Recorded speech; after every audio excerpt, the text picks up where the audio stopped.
Well, in the Bhagavad Gita, Arjuna, the prince, says to his charioteer, Krishna, who, as you can tell from the name, is meant to be an incarnation of God at least, but to control the mind, Krishna, is harder to control than the mighty wind. And basically the question is, how do I do it?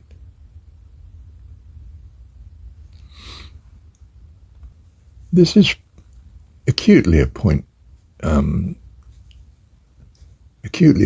when the mind is in the grip of a fear. Now, the reaction to the fear needs to be wise. What's the best reaction? Well, you can't really say at the time because you're in the grip of the fear itself and preoccupied. And it can become so important to you that you just respond with a nervous reaction. You might hit out when hitting out is going to make the situation very difficult indeed. Absolute crisis. But to you it's almost a crisis already because it's so preoccupying your mind that you can't live normally.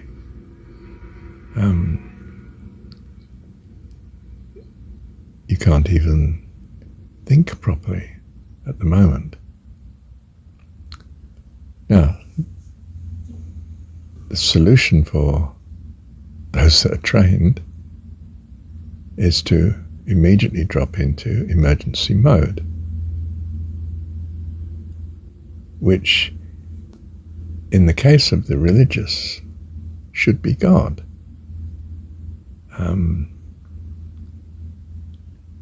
But you may not have that strong faith in God that would afford the then appropriate answer. What would the appropriate answer be if you were totally and utterly focused on God with all your heart, soul, mind and strength? Well, I'm going to assume that you think your God is all-powerful and loves you.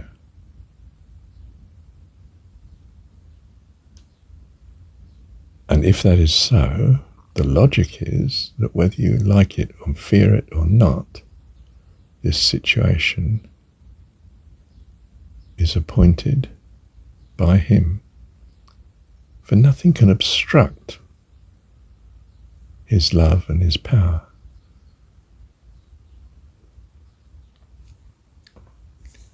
I don't see that there's any gain in trusting and believing anything less than God. Your God is all powerful and loves you. In other words, either he'll rescue you in each successive moment, or he knows this is the best thing for you at this moment, and into the future as he runs it. Now, you don't have this frame of mind because you're in danger at least of being utterly preoccupied with the fear.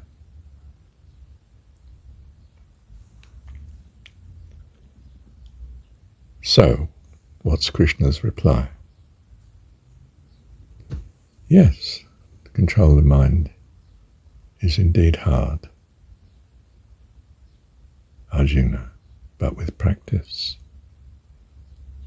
you will achieve it. So, that means, of course, you don't want to be in that situation where you're not well practiced. I mean, it's as simple as that. You know, a fighter goes into the ring, he wants to be prepared trained in the peak of condition to cope with anything an opponent can throw at him.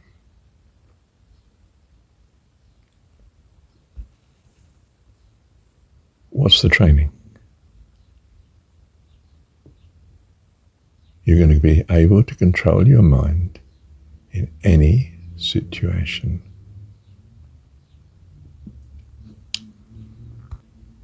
And you want a stance in which any situation in which you can't control your mind, it's still going to be for the best.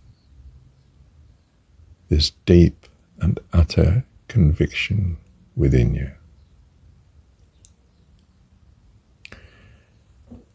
And then, even if in certain specific moments you can't control the mind, from your point of view in the now, it will still be for the best. Because your God rules. No one, nothing else, not circumstances, nothing. He is all powerful and he loves you.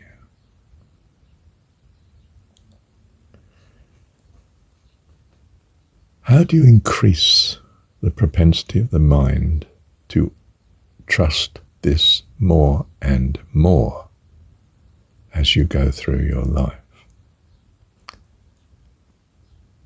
And ideally 100%, but we don't know as we can get there to that level that fast. Well, you must practice in little ways, mustn't you?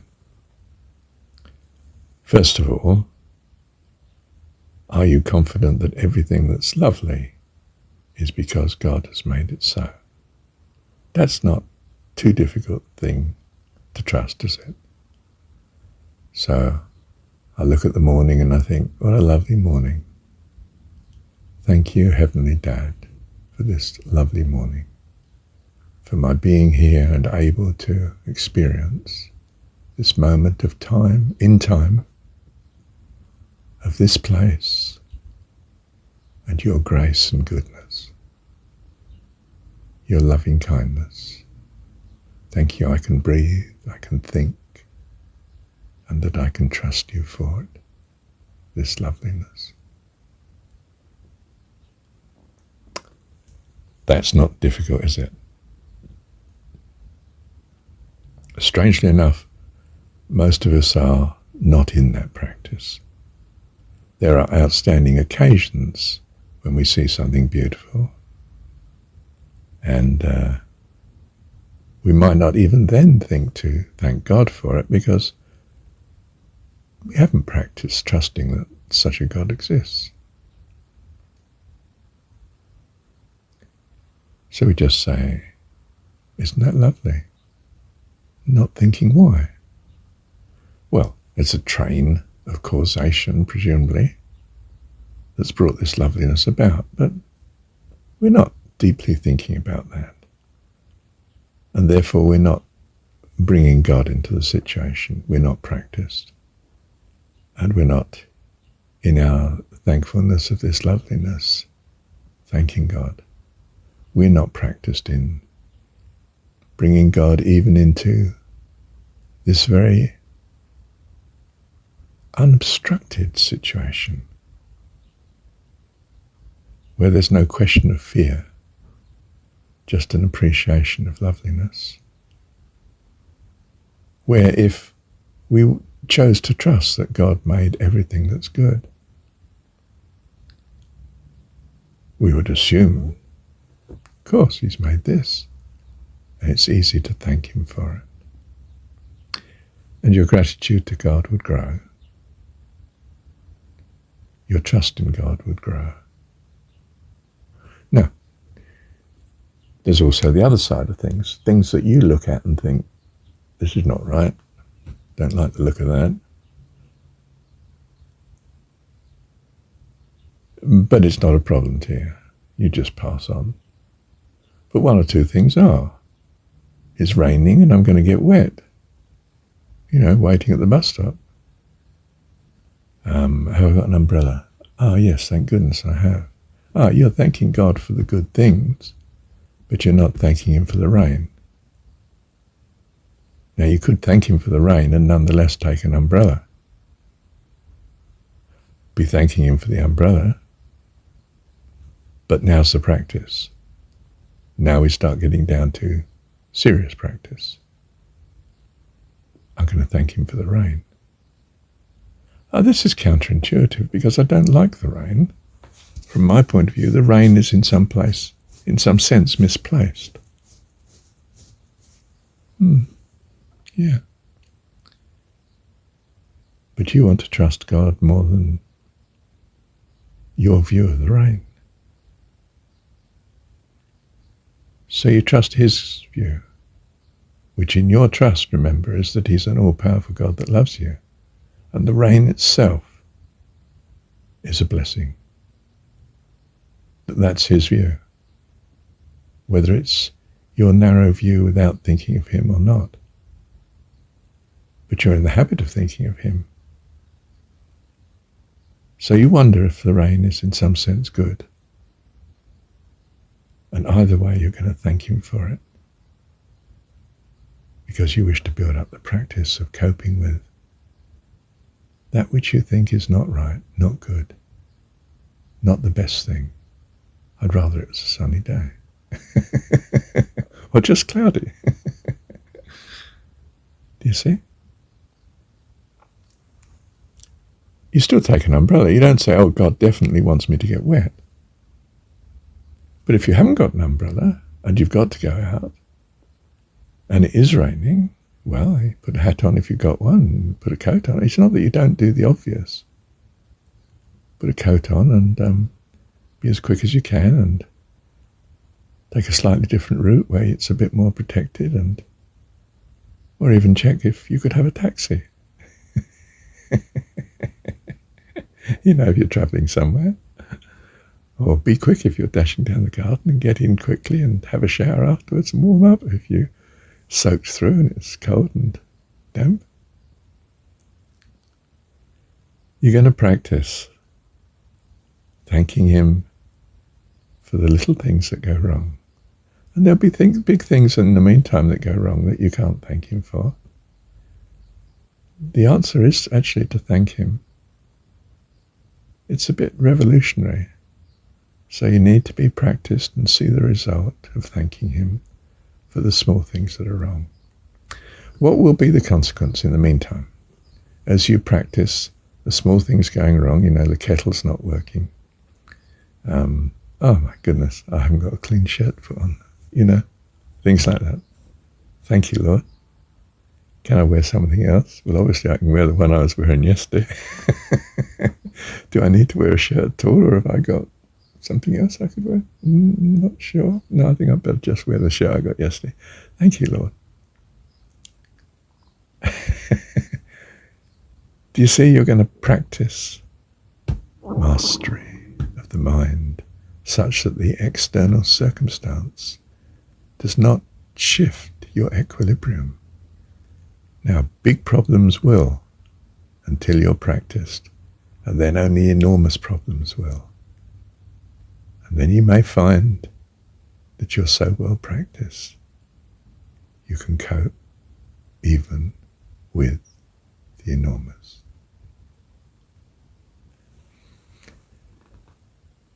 Okay, let me review. Or let me give you an overview, rather. What's the consequence of trusting and being practiced in trusting? Your life is now free from fear, free from any desperation, because you trust in this all-powerful, loving God. You can be walking to the death camp because you've no option, but you are trusting that you are going to heaven.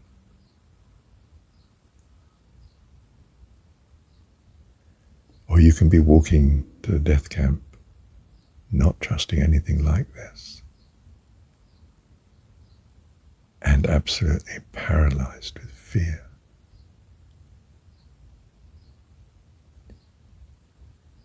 Which of the two do you prefer? Good. Then you know the way to go. Bless you. And you are blessed because, for instance, the majority of people do not quite have this problem. Or you could say they all have this problem in that they all must die from this planet at some time. Yes, but some die so quickly they scarcely know about it. You know, there was this massive bang and suddenly, where am I? What's happened? You died, mate. Oh, well, I'm not fearing it because it's done, but what's the circumstance now? Well, the Eastern people say you're in a holding place, and you've got a few more life cycles to go yet. And the other extreme is, well, the Christian view, which was a bit grim. You go to judgment and so on, but it was only a belief. They're only beliefs. They're not known for certain. And it may be nothing. You know, the Hebrew version was, no, the dead sleep, they know nothing.